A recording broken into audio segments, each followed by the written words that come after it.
Obviously, so many more questions just about how something like this could happen on the lake. I want to bring in News 4's Russell Kinsall. You've been looking into more of the details about how this tragedy unfolded.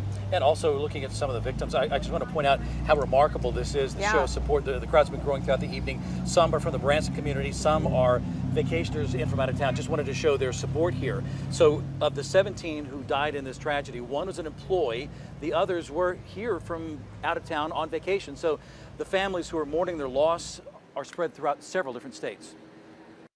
It didn't seem real, like a dream, and more of a nightmare when we found out.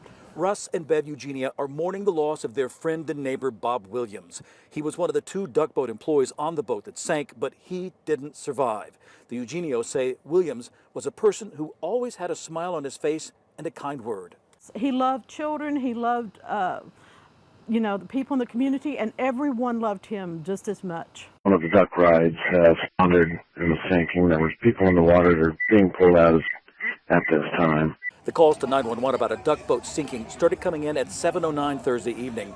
Visitors on the showboat Branson Belle that was nearby shot cell phone video of the duck boat being swamped by water and battered by high winds.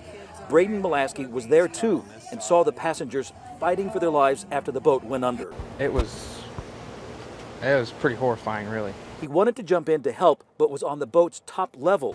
If I could have helped, I would have, and we were standing up at the level that we were, and we saw a woman actually holding on to the paddle of the Belle.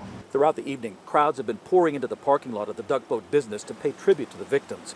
At the back of the parking lot, the duck boat sits silent and dry.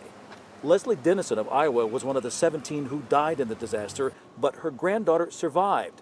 Dennison's son, Brian, told News 4's Emma Hogue that his mother is a hero for saving his niece. My niece basically was telling my brother that my mother had picked up my niece and gave her to somebody. When she turned around, Grandma was gone. Unbelievable. Brian Dennison said his mother loved Branson and brought her granddaughter here to treat her to a fun vacation. It is true that the family members of those lost in this tragedy may remember Branson as a place of deep sadness, but this crowd here and others want to send a message to them that they are loved and they are supported. Yeah, it certainly sends a strong message without even saying a single word. Absolutely. Thank you, Russell.